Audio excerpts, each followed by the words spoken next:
आज मैं आप लोगों के लिए भारतीय अर्थव्यवस्था का बहुत ही इम्पोर्टेंट टॉपिक लेकर के आया हूँ और वह कई परीक्षाओं में उससे संबंधित जो तथ्य है, मैटर है, वो कई एग्जामों में पूछे गए हैं। तो आइए आज हम चर्चा करते हैं कि अर्थव्यवस्था का प्रकार या अर्थव्यवस्था के प्रकार कितने टाइप के होते हैं इकोनॉमी। जो आप देखेंगे इसके संबंध में कई सारे प्रश्न भी पूछे गए होंगे। तो बात करते हैं हम टाइप्स ऑफ इकोनॉमी।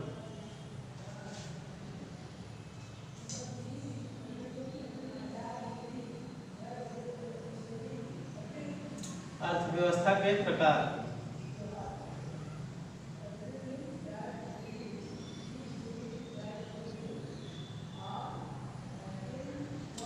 इसके संदर्भ में हम आपसे चर्चा करते हैं। हम देखते हैं कि किसी देश में जो अर्थव्यवस्था है या अर्थव्यवस्था का स्वरूप है वह किस तरह से संचालित होता है। वस्तुओं का उत्पादन करना, वितरण करना, नियमन करना और उसके मूल्य को निर्धारण करना आदि जो आर्थिक क्रियाकलाप है वह तीन आधार पर डिवाइड किए जाते हैं या तीन तरीके के अर्थव्यवस्था के रूप में डिवाइड किए जाते हैं। जैसे आप देखेंगे कि जो अर्थव्यवस्था के प्रकार हैं इन सब के आधार पर तीन भागों में विभाजित किए गए हैं। पहला हम देखते हैं समाजवादी,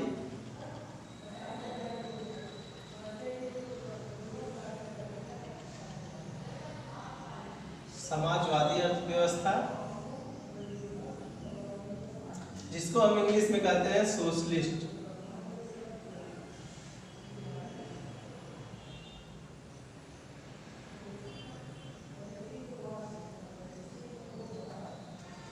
इसी तरह से दूसरा हम देखते हैं समाजवादी के अलावा, तो इसमें हमने देखा कि उनके संसाधनों के आधार पर संसाधनों का उत्पादन करना, वितरण करना, नियमन करना, उसके मूल्य का निर्धारण करना आदि जो क्रिया है वो तीन अर्थव्यवस्थाओं के द्वारा चलाए जाते हैं किसी देश में। जरूरी नहीं है कि एक देश में कई सारी अर्थव्यवस्था हो, एक देश में एक ही प्रकार की अर्थव्यवस्था हो सकती है या होती है। पहला हम देखते हैं समाजवादी अर्थव्यवस्था, सोशलिस्ट इकोनॉमी। ऐसे में जो सोशलिस्ट इकोनॉमी है इसके बारे में अगर आपसे चर्चा करते हैं तो हम देखते हैं समाजवादी अर्थव्यवस्था ऐसी अर्थव्यवस्था होती है जहां पर संपूर्ण संसाधनों का दोहन कर या संपूर्ण संसाधनों का उत्पादन कर, वितरण कर, नियमन कर, उनका कह सकते हैं कि मूल्य निर्धारण करना आदि आर्थिक क्रियाकलाप जब किसी सरकार के पास या सरकारी निकाय के द्वारा संचालित होता है तो ऐसी अर्थव्यवस्था को हम समाजवादी अर्थव्यवस्था कहते हैं। फिर से एक बार समझ लीजिए, ऐसी अर्थव्यवस्था जहां पर वस्तुओं के उत्पादन, वितरण, नियमन और उनके मूल्य का निर्धारण करने का अधिकार जब किसी सरकार के पास होती है तो उसे हम समाजवादी या सोशलिस्ट इकोनॉमी कहते हैं। यहाँ पर प्राइवेट या निजी, प्राइवेट मतलब कि निजी जो उद्यमी होते हैं या कुछ उद्यमियों का समूह होता है या निजी व्यक्ति जो होते हैं वहाँ पर उनको जो है संसाधनों का उत्पादन करना, वितरण करना, नियमन और उसके मूल्य निर्धारण का अधिकार प्राप्त नहीं होता है या बहुत ही नगण्य होता है, तो ऐसी अर्थव्यवस्था को हम समाजवादी अर्थव्यवस्था कहते हैं। आप देखते हैं जैसे रशियन कंट्री है, रूस है, वहां पर समाजवाद के जनक कार्ल मार्क्स माने जाते हैं। कार्ल मार्क्स की भी एक पुस्तक है डास कैपिटल।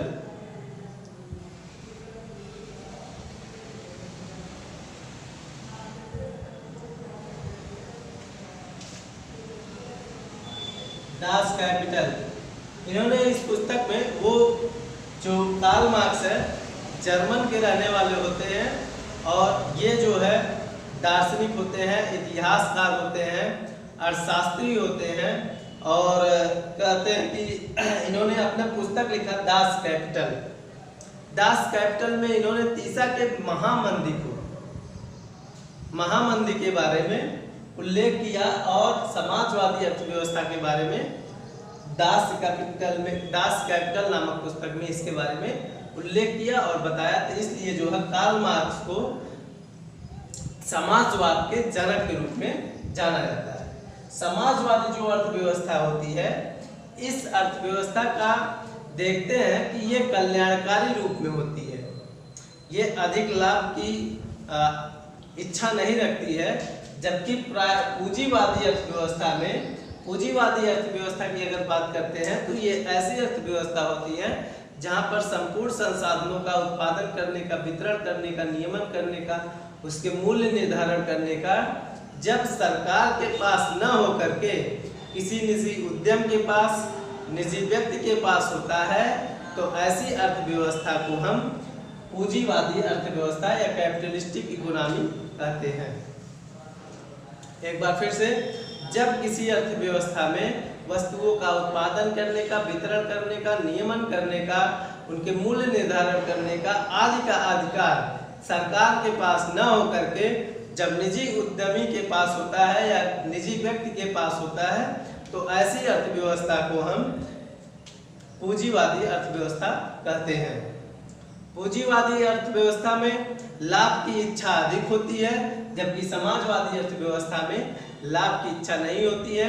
वह कल्याण की भावना से किसी वस्तु का उत्पादन, वितरण, नियमन और मूल्य निर्धारण किया जाता है, जबकि पूंजीवादी अर्थव्यवस्था में लाभ की इच्छा बहुत ज़्यादा रखी जाती है। आप देखेंगे अमेरिकन अर्थव्यवस्था और कुछ यूरोपियन अर्थव्यवस्था पूंजीवादी अर्थव्यवस्था पर ही आधारित अर्थव्यवस्था है। इसके बारे में ये बताया जाता है कि एक लेजर फेयर पॉलिसी अप्लाइड है, जिसमें ये उसका लेजर फेयर का अर्थ होता है लीव अस अलोन, मतलब मुझे अकेला छोड़ दो। Leave us alone, laissez faire का ये मैं लिख देता हूँ।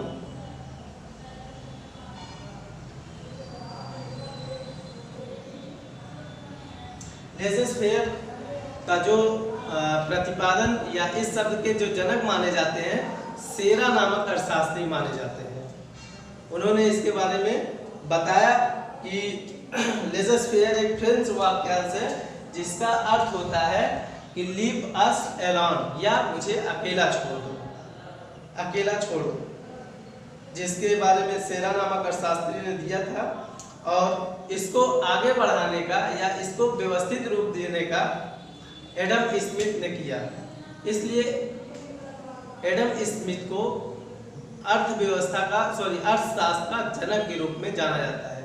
जबकि कुछ अर्थशास्त्री या जो आधुनिक अर्थशास्त्री है, जॉन मेनार्ड कीन्स को आधुनिक अर्थशास्त्र के जन्मदाता के रूप में मानते हैं। तो इस तरह से हम देखते हैं कि इसे जो है पूंजीवादी अर्थव्यवस्था को बाजारवाद अर्थव्यवस्था के नाम से भी जानते हैं, जबकि समाजवादी अर्थव्यवस्था को केंद्रीकृत नियोजन प्रणाली के रूप में भी जानते हैं। अब बात करते हैं मिश्रित अर्थव्यवस्था। मिश्रित अर्थव्यवस्था एक ऐसी अर्थव्यवस्था होती है, जैसे मिक्स्ड इकोनॉमी, ऐसी अर्थव्यवस्था होती है जहां पर आप देखेंगे कि मिश्रित अर्थव्यवस्था में जहां पर आप देखेंगे कि वस्तुओं का उत्पादन करने का, वितरण करने का, नियमन करने का, उनके मूल्य निर्धारण करने का अधिकार जब सरकार के साथ साथ निजी व्यक्ति दोनों का सहभागिता होता है, तो ऐसी अर्थव्यवस्था को हम मिश्रित अर्थव्यवस्था या मिक्स्ड इकोनॉमी को जानते हैं। कहने का मतलब वहाँ वस्तु का उत्पादन करना, वहाँ वस्तु का वितरण करना, वहाँ वस्तु का नियमन करना, उसका मूल्य निर्धारण करना, ये दोनों क्षेत्रकों के पास होता है, सरकार के पास भी और प्राइवेट व्यक्ति या प्राइवेट समूहों के पास, उद्यमियों के पास होता है। तो ऐसी अर्थव्यवस्था को हम मिश्रित अर्थव्यवस्था के नाम से जानते हैं। भारतीय अर्थव्यवस्था हमारी एक मिश्रित अर्थव्यवस्था का बेहतरीन उदाहरण माना जाता है। तो इस तरह से मिश्रित अर्थव्यवस्था के बारे में भी प्रश्न कई बार पूछा है कि भारतीय अर्थव्यवस्था कैसी अर्थव्यवस्था मानी जाती है, तो वह मिश्रित अर्थव्यवस्था मानी जाती है। मिश्रित अर्थव्यवस्था क्या है, तो अगर पूछा जाता है तो आप बताइए जहां पर निजी और सरकारी दोनों क्षेत्र मिलकर के कार्य करते हैं, वस्तु का उत्पादन करते हैं, उनका मूल्य का निर्धारण करते हैं, उनका नियमन करते हैं, उनका वितरण करते हैं, तो ऐसी अर्थव्यवस्था को हम मिश्रित अर्थव्यवस्था कहते हैं। इसी तरह से आप नाम सुने होंगे एक खुली अर्थव्यवस्था और बंद अर्थव्यवस्था। जो खुली अर्थव्यवस्था होती है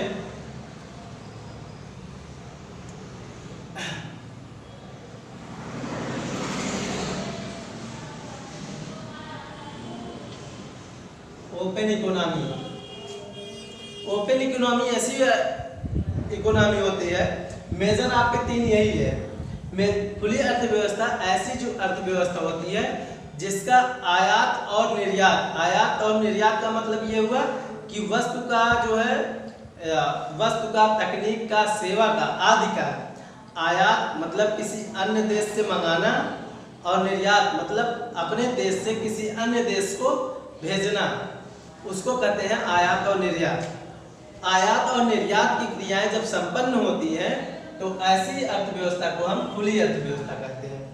कहने का मतलब जब किसी देश से, अपने देश से आयात और निर्यात की क्रिया संपन्न होती है तो ऐसी अर्थव्यवस्था को हम खुली अर्थव्यवस्था कहते हैं।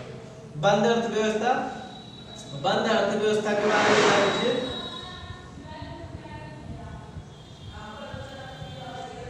क्लोज इकोनॉमी, बंद अर्थव्यवस्था में क्या होता है, यहाँ पर आयात और निर्यात की क्रिया बिल्कुल शून्य होती है, जीरो होती है, तो ऐसी अर्थव्यवस्था को हम बंद अर्थव्यवस्था के नाम से जानते हैं। बंद अर्थव्यवस्था या क्लोज इकोनॉमी।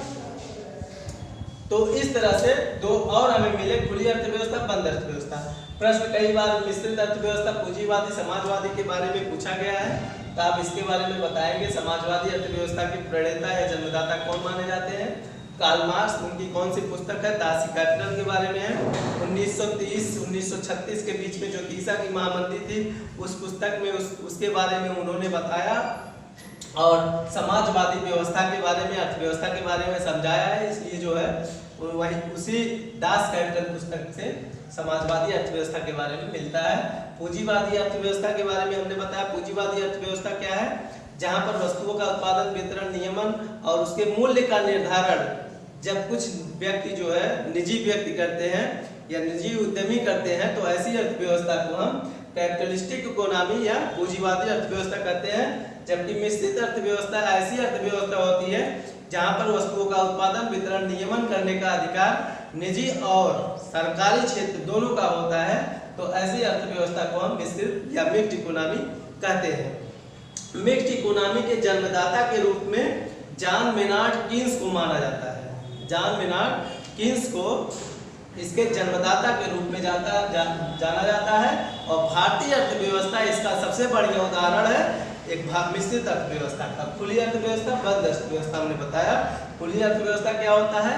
जहां पर आयात और निर्यात की क्रिया खूब होती है, मतलब कि एक देश से दूसरे देश को आयात और निर्यात की क्रिया होती है, तो उसे हम खुली अर्थव्यवस्था या ओपन इकोनॉमी कहते हैं। बंद अर्थव्यवस्था ऐसी अर्थव्यवस्था होती है जहां पर आयात और निर्यात की क्रिया शून्य होती है, तो ऐसी अर्थव्यवस्था को हम बंद अर्थव्यवस्था कहते हैं। ऐसे ही और सारे महत्वपूर्ण तथ्य आपको जानने को मिलेंगे। आप मेरे YouTube चैनल